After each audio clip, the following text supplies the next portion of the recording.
What's quack-a-lacking, guys? I'm a Duck Quack here, and welcome to an investment video on the channel. Now, I know that we haven't had many uploads recently, but there's just been a lot going on, so I haven't really had the time.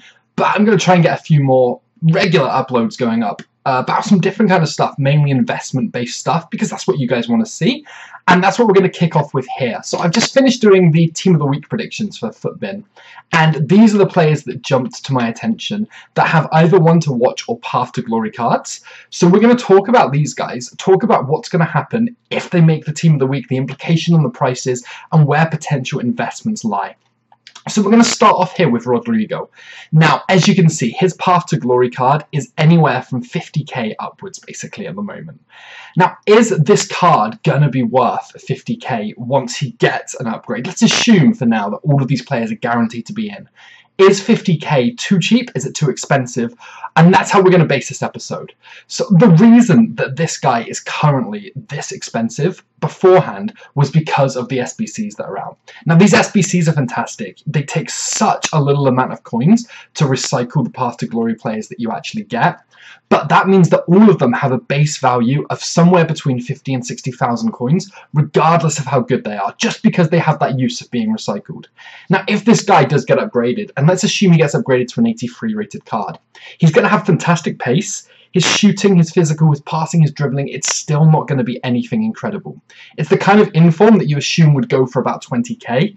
So his Path to Glory card, somewhere around 30 to 40,000 coins, seems realistic. Personally, I think that this price is inflated due to the SBCs that are out at the moment, and it isn't based around his potential inform incoming. Yes, hype might rise it a little bit, but personally, that's the kind of card that I'd stay clear of. We'll jump on to Rashford next, and Rashford scoring twice against Liverpool in a huge match is pretty much a lock for the Team of the Week. Now, I just want to check what he was going to before all of this hype. So Rashford, before the match, was about 65k on Xbox, about 65k on PC, and about 59k on PlayStation. He is now up to 220k. Now, is his card going to be incredible? Well, his card is going to be very, very good. Firstly, it's Premier League, so it links very well for everyone. He's going to have crazy pace. The shooting and the physical aren't amazing still, but the 4-star weak foot, 4-star skills, and the high-low work rates for a winger are pretty good. So it kind of fits the bill for what you want from a card.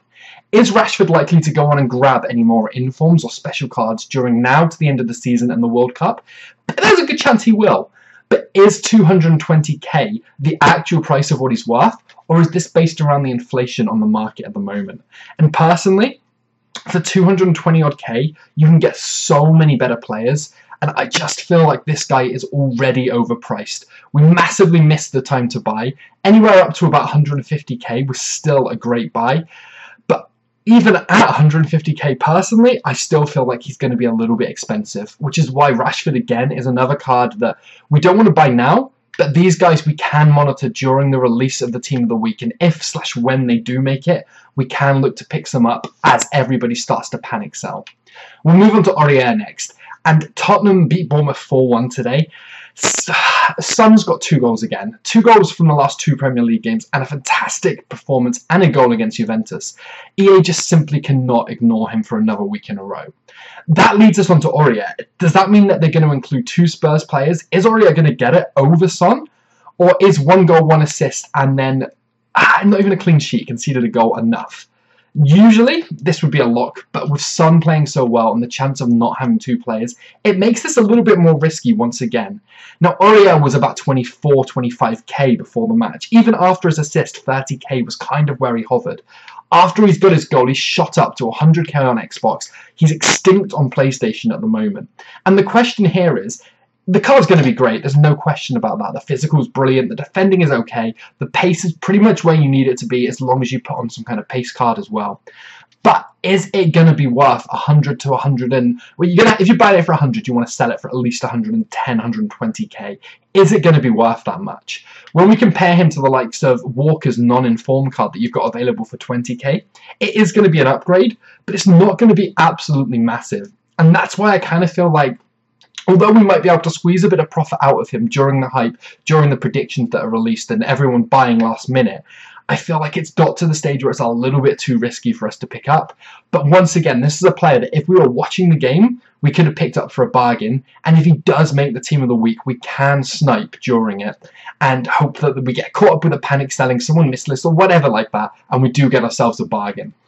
We're going to briefly just talk about Vela. So he's going to be one of the DKT tournament rewards. And there is a good chance that he makes the team of the week. He got a goal, he got an assist, and he had a perfect match rating.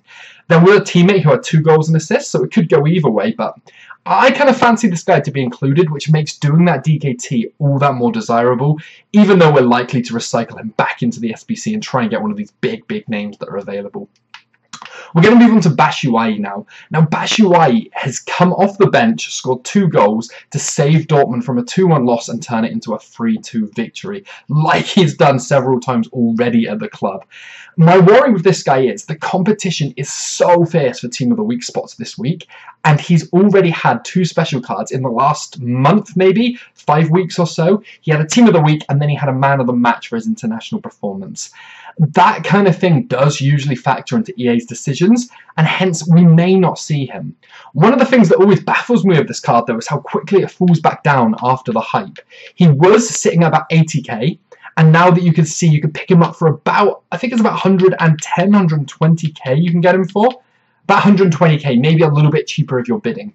Now, this guy had a great chance, again, of Team of the Week, but I don't know if he's going to make it. I feel that this one, it's a little bit more risky. Excuse me, and there is a chance that he doesn't make it, which puts that little bit more risk onto the investment itself. If he does make it, I could see him going up to about 140k briefly, but are you willing to take that gamble? Personally, I'm not, but you guys might be. The last player we're going to look at is the one that I really like at the moment, and it's a bit of an outside chance. But the reasons that I like him is he got the best match rating in Real Madrid's 2-1 victory. He got an assist for one of the goals, and there's a distinct lack of La Liga options this week for Team of the Week. And obviously defenders are always favourable to get a card, especially a new batch of Path to Glory cards that EA has just released. Now, what goes against him? He didn't score and he didn't keep a clean sheet. So it's very hit and miss whether or not he's going to make it. The fact that they need La Liga players, or they want La Liga players, and they want to include the new Path to Glories that haven't had an upgrade yet, goes very much in our favour, but the fact that he wasn't quite as strong as some other players that potentially could be up for this kind of goes against us here. Now, the reason that I like him as an investment is because you can currently pick him up for about 50k on PlayStation, same kind of price on PC, and then around 50k as well on Xbox now, because he has started to dip a little bit recently. A bit cheaper than when I bought him anyway. There's very little risk. Because the SBC is still going to be live, if he doesn't make it, you should still be able to sell him for at least 80% of what you paid for him, because people will still be recycling these players into the SBC. That's one of the bonuses we get. If he does make it, he's going to become one of the best right-backs in La Liga, and that is huge for us as well, because people are going to want him, because there's a lot of players that use La Liga teams, or at least a La Liga defence linking into the likes of Messi or Ronaldo on the left, or something like that, some kind of hybrid. Spanish also works for it. Again, the risks, he might not make it. The pros, he isn't inflated at the moment, and there is a good chance that he does make it. Anyway, we want to be looking at these guys. We want to be monitoring them. We can always snipe these players and try and get a bargain on them. We can always wait until the Team of the Week is announced / released, and then see when people panic sell and try to pick up these players as well. Just because we missed the initial boat of picking them up during the games when they scored, assisted, kept a clean sheet, whatever they did, doesn't mean we've missed our investment opportunities. It just means it's become that a little bit harder, and we have to be a little bit more reactive to the market now. Anyway, guys, going to wrap up the video there. Don't want to make it too long, just a small, short investment video here. Just giving you a bit of an idea of what we could be doing, where we could be going. Personally, like I said, I've gone massively into Carvajal. It could backfire, it could pay off hugely, but any of these guys have the potential there if you're buying at the right price. If you guys do enjoy the videos and all the content and everything, and thank you so much for the support, if you could drop the like, subscribe if you're new, follow me on Twitter, join our trading Discord. That's probably the biggest one because it's huge right now. We've got so many people, we've got a Fortnite channel, pro clubs, tips for all kinds of investments, and just a fantastic community, so make sure you get over there. But for now, guys, thanks so much for watching, and I'll catch you next time.